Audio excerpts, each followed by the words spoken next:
Coucou tout le monde, j'espère que vous allez bien, que vous passez un bon week-end. Je vous retrouve pour faire une vidéo un peu spéciale, donc je vous en avais un peu parlé dans mon bilan.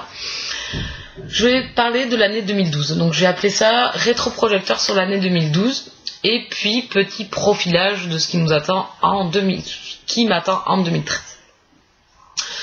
Donc je vais vous montrer en vidéo les coups de cœur que j'ai eu en 2012, je vais y arriver. Tout d'abord, je voudrais commencer avant de faire ma vidéo pour vous dire, déjà vous remercier de suivre mon blog. Voilà, je le fais jamais sur mes vidéos et j'oublie souvent, j'y pense et j'oublie. Donc déjà vous remercier à toutes les personnes qui me suivent, donc qui suivent mon blog, qui suivent ma page, me suivent sur Facebook, qui me suivent sur Livre Addict, sur ma chaîne YouTube. Donc vraiment un gros merci parce que ça fait énormément plaisir. Moi qui adore papoter, c'est génial. À chaque fois on a toujours des trucs à se dire. Pour les commentaires que vous me laissez également sur mon blog, un gros merci. Grâce à cet univers créé là avec le blog et tout, j'ai pu rencontrer des personnes extra, donc irréelles, c'est sûr, c'est des rencontres irréelles grâce à notre ordinateur interposé, mais c'est vraiment de superbes rencontres. Même si j'ai quand même rencontré certaines. Donc au passage, si elles regardent la vidéo, je leur fais un petit coucou. Donc Alicia, que je connais depuis maintenant un petit moment, et aussi Lucie, voilà. Et j'espère en rencontrer d'autres, puisque je vais au Salon du Livre en mars, et j'espère en rencontrer d'autres, plein d'autres, ça serait bien. Donc pour papoter, pour se voir, pour se voir en vrai déjà, ça serait pas mal. Voilà, donc merci beaucoup. Merci à toutes ces tentatrices que je suis, donc grâce à vos blogs, à vos chaînes, etc. J'adore passer sur vos blogs, j'adore regarder vos chaînes YouTube. Ça donne plein d'idées, ça élargit des fois les horizons. Ça fait faire de très belles découvertes. Ça fait un échange aussi, c'est ça que j'aime bien. Voilà, j'ai rencontré des personnes super jusqu'à présent. C'est que de bons moments. Donc voilà, donc je tenais à vous remercier. Et à continuer longtemps à venir vous suivre sur vos blogs, sur Livre Addict, voilà, que je puisse quand même continuer à papoter avec vous. Certains n'ont pas Facebook, etc. Mais ça ne nous empêche pas de papoter. Une autre personne que j'aimerais remercier également, c'est ma correctrice, donc Lucille. Merci beaucoup, hein, je l'embête souvent et tout, donc merci de prendre le temps de me corriger. Et également, donc de fil en aiguille, on en arrivait beaucoup à papoter. Et puis nos petits mails hebdomadaires me font bien plaisir, même s'il n'y a pas de correction derrière, de papoter, de se donner voilà, des nouvelles sur nos vies, etc., sur autre chose que la lecture. Voilà. Et le dernier remerciement va au partenariat que j'ai réussi à avoir cette année. J'ai fait de très belles découvertes, il y en a qui font partie des coups de cœur.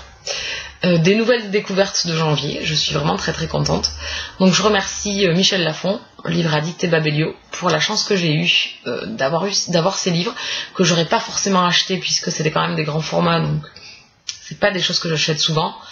Donc grâce au partenariat, j'ai pu les lire et je suis vraiment très contente. Deux font partie de mes coups de cœur de l'année quand même. Hein. Donc très intéressant et vraiment merci de cette possibilité d'avoir des livres gratuitement contre une petite chronique. Je pense que c'est pas la mer à boire et c'est vraiment génial. Voilà. Donc rentrons dans le vif du sujet. Donc le but c'est de vous montrer les coups de cœur que j'ai eu cette année. J'ai lu 107 livres. Je suis ravie. C'est je sais pas combien de plus de livres que l'année d'avant, puisque l'année dernière j'avais commencé à comptabiliser mes livres qu'en mai, donc ça me faisait une 50aine de livres, donc là il y en a le double. Donc super contente. De très belles découvertes sur les 100 livres, je peux vous dire, il n'y a pas énormément de déceptions, il y en a quelques-unes, mais bon, je pense qu'il y en a une dizaine. Après, je me souviens pas forcément de toutes, et j'ai pas envie de rechercher dans le blog les lectures qui m'ont pas plu, puisqu'elles m'ont pas marqué, donc du coup, je vais vous en donner 4 ou 5 dont je me souviens vraiment. Les autres, c'est resté vraiment très flou. J'ai également découvert un genre littéraire, c'est les mangas.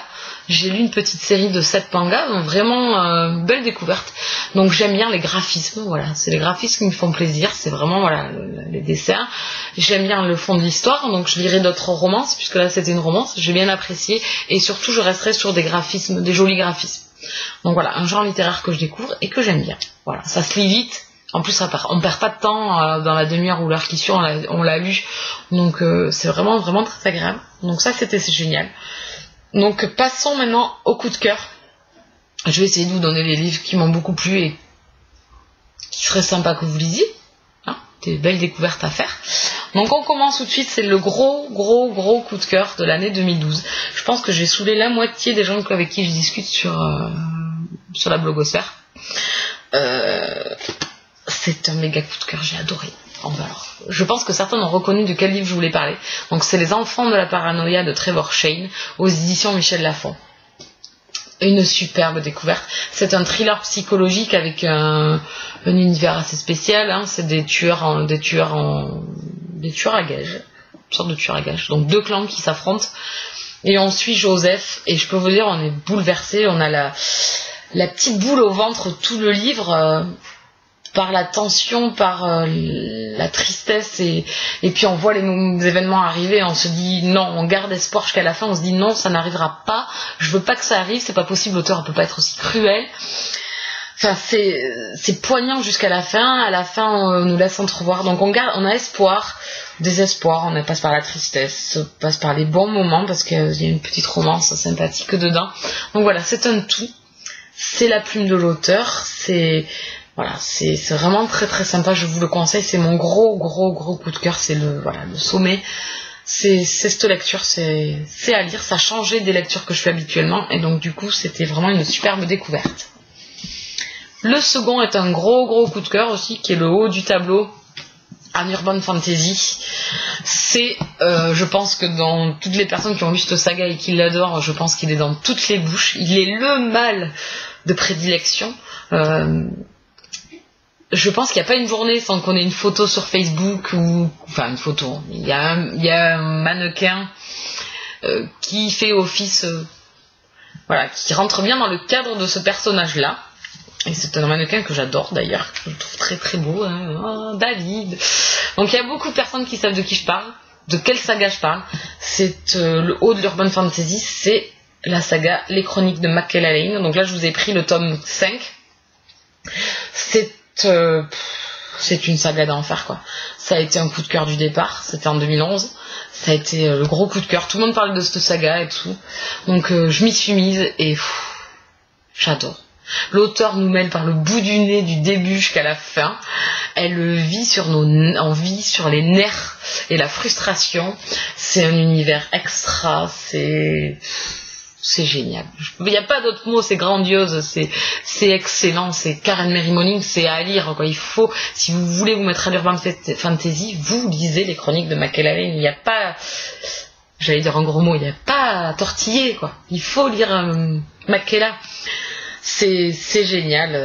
Barons, alors c'est le mal, c'est l'homme avec un grand H. L'auteur nous mène par le bout du nez avec lui du début jusqu'à la fin.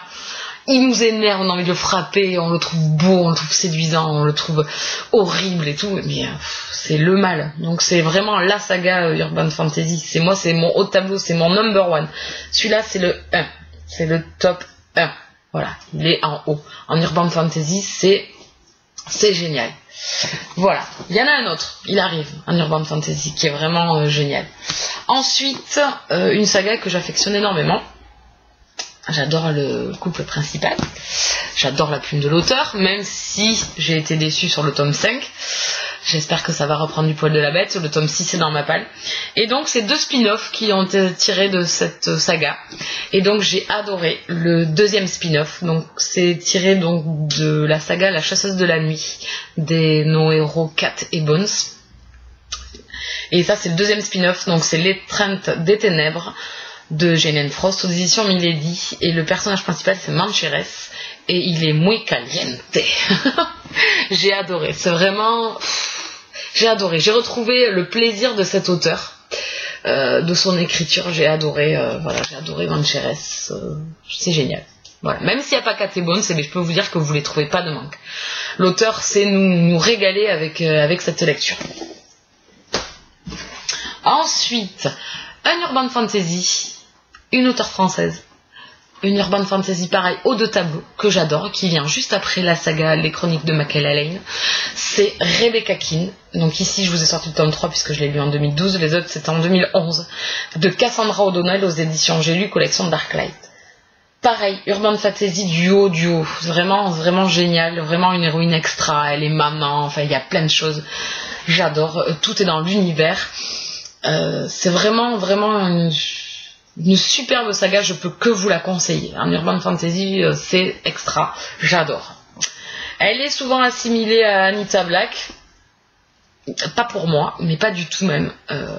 Anita est là et Cassandra est là.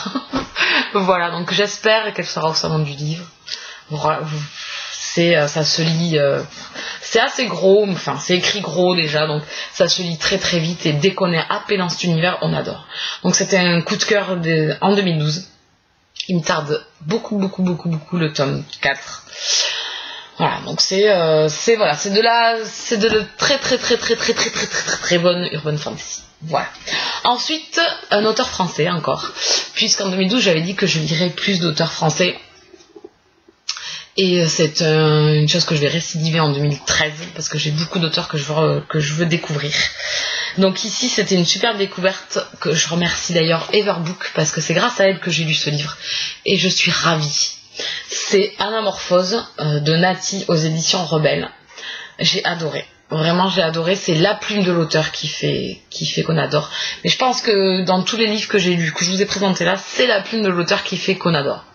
Donc Anamorphose, c'est bouleversant, c'est dur par moments, mais c'est une très très belle romance, c'est très beau, c'est très très bien écrit, voilà, c'est ça, c'est ce qui reste, c'est très très bien écrit. Ne vous arrêtez pas à la couverture, puisque moi au départ j'ai hésité, j'avais envie, j'avais peur, du coup Everbook l'a lu et m'a rassurée. Et vous arrêtez vraiment pas à la couverture parce que c'est vraiment une très très bonne lecture, ça va très vite, c'est pas long. Il fait 300 pages, c'est vraiment un pur bonheur, je vous la conseille. Ensuite, une saga que j'ai découvert en 2011, je suis gaga depuis le départ, c'est coup de cœur sur chaque tome. Ici, pour 2012, ça a été le tome 2, 3 et 4. C'est la saga Psy Changeling de Nalini Singh aux éditions Milady. J'adore. C'est de la romance paranormale, c'est génial, un univers extra qui est différent un peu de tous les autres univers Beatlint, donc pas de vampires, pas de loups-garous, pas de chasseuses de machin, pas d'outre-monde, etc. Ici c'est les psys et les changelings, donc les psys sont des êtres à qui on a enlevé toute émotion, ils ont pas d'émotion du tout, donc ils sont froids comme la glace, et les changelings qui sont des métamorphes, donc eux qui sont plutôt l'inverse, qui sont chauds, qui aiment la famille, qui sont vraiment troupes, qui sont vraiment voilà. Donc c'est un univers qui se catapulte l'un à l'autre et donc avec des romances dedans. Et vraiment c'est très très bien étoffé, c'est vraiment très très sympa. Ça prend de l'ampleur de tome en tome. Ce tome 4 a été un méga coup de cœur, je l'ai vraiment adoré. Donc je peux que vous la conseiller. Si vous aimez la romance paranormale, je pense que vous aimerez. Ensuite, on continue. Ici, une romance paranormale érotique. Oui, une découverte 2012. J'ai beaucoup aimé, j'ai dévoré les 3 premiers tomes. Donc les 3 tomes ont été des coups de cœur. Le premier était vraiment très bien, mais ça monte en pareil, de tome en tome. Ici, c'est des démons. Donc c'est Démonica de Larissa Yon aux éditions Milady. Pas mal de scènes hautes, mais bon, on était prévenus, hein. Il y avait le petit sigle derrière, comme quoi c'était sexy. J'ai beaucoup aimé. C'est une belle découverte, j'aime beaucoup. Les couvertures sont magnifiques. Le premier tome est assez simple, on va dire. Un monde de démons, donc l'auteur étoffe pas énormément son univers, mais par la suite un peu plus. Mais c'est vraiment axé sur les personnages quand même, hein, et on reste sur les personnages. Le tome 3 est le meilleur jusqu'à maintenant, je l'ai lu en décembre. Et j'ai beaucoup aimé. Elle a étoffé son univers, on a des personnages qui font des nouveaux personnages qui font leur apparition, donc c'est vraiment très très bien. Je vous la conseille aussi. Si vous aimez les scènes hautes et si vous aimez la romance paranormale. Sans prise de tête, sans rien, sans réfléchir, assez simple, assez gros par moments, etc. Mais ça marche. Ensuite, une saga, gros coup de cœur. J'adore. Hein, j'ai dévoré les 3 tomes, il me tarde le tome 4, mais maintenant il va falloir être très patient. Donc là, je vous ai pris les 3 tomes. Donc c'est la saga Charlie Davidson de Darry Dan Jones aux éditions Milady. Gros coup de cœur, j'adore. Voilà, j'adore l'héroïne, j'adore l'humour, j'adore le concept. Donc c'est ici une faucheuse. Elle est détective privée, donc en même temps qu'elle fait passer les gens à travers elle, puisqu'elle est la lumière, elle enquête pour des personnes qui l'engagent. Donc elle est toujours, c'est toujours rocambolesque, la pauvre, elle ressort avec des bleus partout. Et elle a un langage assez sympa, elle dépote, elle a un humour assez sarcastique, j'aime beaucoup. Et le mâle masculin, enfin il y en a deux, parce que maintenant Gareth prend quand même pas mal d'ampleur. Mais il y a Reyes, et je peux vous dire, Reyes, il est... Si Nancheres est muy caliente, Reyes, il est muy caliente. Mais en plus, ce qui est bien, c'est que l'auteur nous dévoile rien, quoi. On reste, voilà, c'est frustrant, mais en même temps, c'est ce qu'on trouve l'intérêt à la lecture. C'est-à-dire qu'on a toujours autant de questions, donc on est toujours autant énervé. On ne sait pas encore tous les pouvoirs de Charlet, c'est hyper dense quand même. Et l'auteur reste elle reste sur la retenue, mais elle nous donne quand même du grain à moudre durant la lecture. Donc du coup on est frustré, en même temps on a de quoi ça s'étoffe. Et puis voilà, qu'est-ce qui va se passer? Alors on a plein de théories, moi je suis la reine des théories là, j'en ai plein pour la suite. Donc il me tarde qu'une chose, c'est de lire la suite. Donc je peux que vous conseiller, si vous aimez la Beat Clint, l'Urban Fantasy, je vous la conseille. Enfin c'est plus Beat Clint là. J'arrive à faire, moi j'essaie de faire un Beat Clint, c'est plus romance, etc. Ici ce serait peut-être plus Urban Fantasy, puisque c'est pas le couple qui prime. Voilà. C'est plus l'univers et l'intrigue. Voilà, donc je peux vous la conseiller, c'est vraiment bien. Si il y a un peu de ressemblance avec Ghost Whisperer, mais on en est très très loin quand même. Si l'héroïne de Ghost Whisperer est niaise au possible, ici pas du tout. Notre héroïne sait faire face, et c'est vraiment un pur régal. Ensuite, un autre, pareil, chez Milady toujours, vive Milady, qui est une maison d'édition que j'affectionne. D'ailleurs, je vais essayer de diversifier un peu mes lectures en 2013. Donc c'est Belladone. C'est une petite série puisqu'elle est en 2 épisodes, enfin dans 2 tomes. Donc ça c'est le tome 1, Nuit de sang, de Michel Rowan. J'ai adoré. Alors il y a beaucoup de ressemblances avec Blade, je sais pas si vous connaissez le film. Le schéma de départ est un peu similaire, mais j'ai vraiment adoré. Declan est un personnage masculin un peu atypique. Voilà, l'auteur a fait un personnage un peu différent, et on est dans le prenant tout le livre, quoi. Il est pas très grand en plus, et tout le long du livre on n'a pas le temps de s'ennuyer, même si par moments on voit peut-être ce qui va se passer. Par d'autres moments, elle réussit à nous surprendre un petit peu, donc c'est vraiment une très très bonne lecture. Voilà. Ensuite, on change un peu de style. C'est romance paranormale, un peu steampunk. C'est la saga Iron Seas, donc le tome 1, Le Duc de Fer de Mel Jean Brook, aux éditions J'ai lu, qui est l'édition Crépuscule. J'ai adoré. J'adore cet univers, donc c'est un peu le 19e siècle, un peu revisité avec des technologies un peu différentes. On a une héroïne forte, on a un mâle pareil, un peu dominant, mais on adore. J'aimerais le même juste pour me chamailler et puis après me réconcilier. Et puis vraiment une super lecture, je l'ai dévoré. J'ai beaucoup aimé. Un style steampunk, j'aime bien. Voilà, j'aime bien les tenues. J'aime bien les tenues, l'univers, la technologie un peu qui a rien à faire là, qui a rien à faire là dans l'histoire comme nous on la connaît. Voilà, j'ai beaucoup aimé, c'est vraiment très très sympa. Donc il me tarde d'en lire d'autres. J'en ai d'autres dans ma palle, donc il me tarde. Donc je vous le conseille. Ça change. On est soufflé parce que ça nous change un petit peu. Ensuite, un peu de romance. Normal, plus simple, efficace, une saga que j'adore, il me tarde le tome 4, j'adore, c'est la saga Lucky Arbor de Jill Shalvis, pareil, édition Milady, mais romance, collection Central Park. C'est simple, c'est efficace, on adore les personnages, les tomes 2 et 3 ont été des gros coups de cœur. Il me tarde le tome 4, qui sera en janvier, donc il sera dans mes achats prioritaires. J'ai beaucoup aimé, c'est léger, c'est frais, on rigole, on a envie d'aller vivre à Lucky Arbor, c'est vraiment un super moment. J'ai vraiment adoré, je peux que vous le conseiller. Voilà, si vous aimez les romances simples, oui, mais peut-être qu'on sait à l'avance, on n'est pas mené par le bout du nez, on sait ce qui va se passer, mais on s'en moque. On est bien avec eux, on se régale, on aime les 3 sœurs. Voilà, on aime la simplicité. Mais ça marche des fois, et là, ça marche énormément. Ensuite, gros coup de cœur, 2012 encore. Oui, c'est que des coups de cœur, vous allez me dire, d'accord. Mais il y a les coups de cœur, il y a les coups de cœur plus, il y a les coups de cœur plus, il y a les gros coups de cœur. Et là, ça fait partie des gros coups de cœur. C'est la saga Crossfire, donc dévoile-moi le tome 1 de Sylvia Day aux éditions J'ai lu.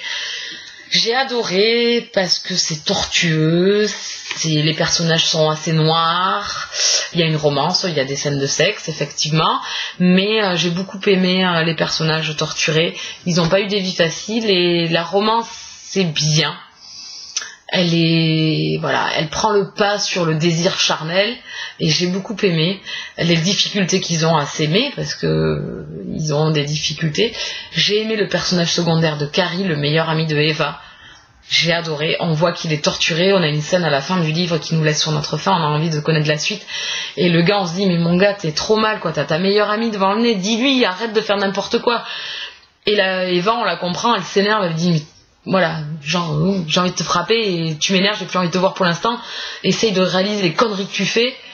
Voilà, c'est ça être ami, c'est pas toujours, voilà, c'est un peu se bousculer, j'aime beaucoup, voilà, c'est tout dans l'émotion. Et j'adore. Donc il me tarde la suite, le tome 2. J'ai pas lu l'autre saga 50 nuances degrés, donc je peux pas comparer. Mais je suis pas fan de dominant-dominé. Moi, les dominants, là, j'ai envie de leur taper un peu la tête et leur dire wow, wow, wow. Leur dire non, mais non, j'ai pas envie. C'est pas des jeux dans lesquels j'ai envie de rentrer. Après, tout dépend comment c'est mené, donc à voir. Je sais que beaucoup de monde s'agace de l'héroïne, donc je peux pas. Donc je pense que Dévoile-moi sera quand même le haut de la romance érotique. Voilà, donc j'ai beaucoup aimé. Ensuite, je vais passer à 2 young adultes. Oui, 2 young adultes. Une saga, donc c'est Hunger Games de Susan Collins aux éditions Pocket Jeunesse. J'ai adoré, c'est un univers extra, c'est super bien écrit, c'est palpitant, c'est dur. Voilà, même pour un young adulte, je trouvais ça quand même relativement violent par moments. Mais j'ai accroché totalement. C'est un peu de la fantasy. Ils appellent ça dystopie, donc j'ai vraiment adhéré. J'en ai pas lu d'autres, ils me semblent pas, à part Insaisissable, mais voilà, c'était génial, j'ai adoré. Ça a marché je pensais pas, et ça a vraiment marché. Ensuite, un second auteur que j'adore, c'est Simone Elkeles, donc Paradise, dans les éditions La Martinière Jeunesse. J'ai lu Irrésistible Alchimie, que j'ai beaucoup aimé, mais j'ai quand même eu plus d'intérêt pour celui-là. L'auteur a une plume, je sais pas, magique, je dirais, parce que son récit est relativement simple, mais elle nous traverse par l'émotion des personnages. Et ici, Caleb et Maggie, je les ai adorés. Et le tome 2 est donc sorti là début janvier, on est encore début janvier, mais il est sorti le 2 ou le 3. Et il me tarde de le lire, mais comme j'ai décidé d'être sage un petit peu dans mes achats, je vais attendre un peu. Mais vraiment, il me tarde de retrouver la plume de l'auteur et de retrouver nos 2 héros. Donc c'était mes 2 young adultes, même si j'ai beaucoup aimé Irrésistible Alchimie, ça c'est vraiment le haut du tableau. J'ai découvert Vampire Academy aussi, que j'aime bien, Les Faucheurs sont des anges, que j'ai beaucoup aimé aussi, une plume assez différente, assez sombre, un récit assez apocalyptique, mais j'ai beaucoup aimé, ça a changé. Les Cendres de l'oubli aussi, qui étaient sympathiques. C'est pas des coups de cœur, mais c'était des lectures vraiment sympas. Et les 2 derniers, donc que j'ai lus en décembre, le premier, donc c'est une romance historique. Donc c'est Le Chardon et le Tartan de Diana Gabaldon aux éditions Presse de la Cité. Donc c'est une réédition d'une saga qui existe depuis assez longtemps, puisque je crois qu'on en est au tome 11 ou 12 ou 13, je sais plus trop, de sortie. Donc voilà, c'était un gros coup de cœur. C'est énorme, tout est dans l'écriture, dans le récit, dans les personnages. Voilà, j'ai adoré, c'est un méga engouement pour cette lecture. C'est génial, je vais lire le tome 2 là ce week-end, j'espère commencer. Voilà. Et le dernier, c'est saga coup de cœur depuis le départ, c'est La Confrérie de la Dague Noire, l'amant vengeur, donc le tome 7 de J.R. Ward. J'adore cette saga.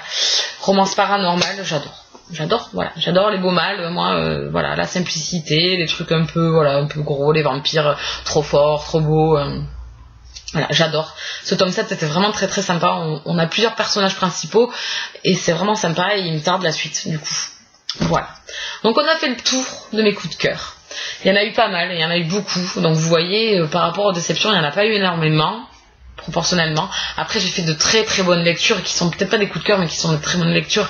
Les femmes de l'outre-monde, il y a Mary Gantry, même si je râle avec Mary Gantry. Il y a un côté que voilà, je continuerai pas si j'aimerais pas. Il y a des séries que j'ai pas aimées, que j'ai pas continué. Mary, il y a quand même un petit peu. Il y a l'exécutrice de Jennifer Estep. Il y a des sagas que j'ai pas continué, comme Les Ombres de la Nuit, Le Cercle des Immortels, Les Seigneurs de l'Ombre. Voilà, il y a plein de sagas que j'adore. Et il y a dernièrement une lecture que j'ai faite en romance historique, c'est Les Fantômes de Menden Lane. J'ai beaucoup aimé. La saison du péché, j'ai beaucoup aimé aussi, voilà, les fantômes de Menden Lane, il me tarde de lire la suite, j'ai vraiment beaucoup accroché, c'était vraiment très très sympa. Dans les flops, ça m'a pas énormément marqué, hein. Il y a Tout ce qu'il voudra, de Sarah Fox, il y a La fille du soleil noir, j'ai oublié le nom de l'auteur, je sais plus le nom de l'auteur, je me suis mangée. Il y a... La couleur de l'âme des anges, moi je suis désolée, qui m'a déçue, j'ai pas adhéré. Voilà, donc on a fait le tour à peu près des flops, il y en a pas énormément, c'est assez bien dans l'ensemble, c'est même très très très très bien. Voilà, donc les fantômes de Menden Lane, je sais pas, c'est à la limite du coup de cœur, j'ai beaucoup aimé, donc il me tarde la suite. Voilà pour les coups de cœur. Sinon, petit rétroprojecteur, enfin un petit profilage sur 2013. 2013, quoi dire, les résolutions, je suis pas adepte puisque je suis une vraie catastrophe ambulante. Donc je dirais, chose que j'aimerais faire, donc je vous ai dit comme tout à l'heure, c'est lire beaucoup plus d'auteurs français. Il y a Céline Mancelon, il y a Oksana Hope, il y a Sharon Kina, il y a, oui, il y a, qu'est-ce qu'il y a comme autre auteur, il y en a d'autres, hein, Sophie Jomain, que j'ai dans ma palle, ou d'autres que j'ai pas encore, et que je veux. Il y a Cassandra Marante, qui a écrit Sanheim. Enfin voilà, il y a plein d'auteurs françaises que j'ai envie de découvrir. En Beatlint, Urban Fantasy. Voilà, après j'ai envie de diversifier mes lectures, de lire plus autre chose que de la Beatlint et de l'Urban Fantasy. Donc la fantasy, parce que là j'en ai lu et ça m'a fait très plaisir. J'aime bien. Les thrillers. La romance historique, pas mal, continuer les mangas, voilà, donc il y a plein de choses que j'ai envie de continuer, donc il n'y a plus qu'à, on dit, hein, mais on a envie de lire plein de choses, mais c'est difficile, voilà, de tout lire. Donc voilà, et autre objectif primordial, c'est de faire chuter ma palle. Donc déjà, je vais me séparer de certains livres que je suis sûre de pas lire parce que j'ai lu d'autres livres de cet auteur qui m'ont pas plu, ou beaucoup d'avis négatifs, et maintenant je connais les lectures que j'aime et que j'aime pas, donc c'est plus facile à cibler. Et ensuite des livres qui m'ont déplu ou que j'ai abandonné. Donc voilà, je vais faire le tri dans la bibliothèque parce que pour faire de la place déjà, et pour me faire des sous pour acheter d'autres livres. Voilà, donc ça c'est les petites résolutions. Et le dernier, c'est d'aller au salon du livre à Paris. Il me tarde vraiment, il me tarde de vous voir en vrai, en chair et en os. Voilà, donc le rendez-vous est pris avec certaines déjà, et puis s'il y en a d'autres, eh bien, je serai ravie de vous rencontrer et de papoter. Si j'ai le temps, je dirais reste qu'une journée, donc ça va être intense. Voilà. Mais je vous fais de gros bisous, je vous en mets pas plus longtemps, je vous ai assez pris la tête, c'est assez long là. Donc je vous remercie encore pour me tenir compagnie durant l'année, et je vous souhaite de très très bonnes lectures en 2013, plein de bonnes lectures. Je vous fais de gros bisous, j'espère vous avoir bien tenté, et je vous dis à très vite, ciao.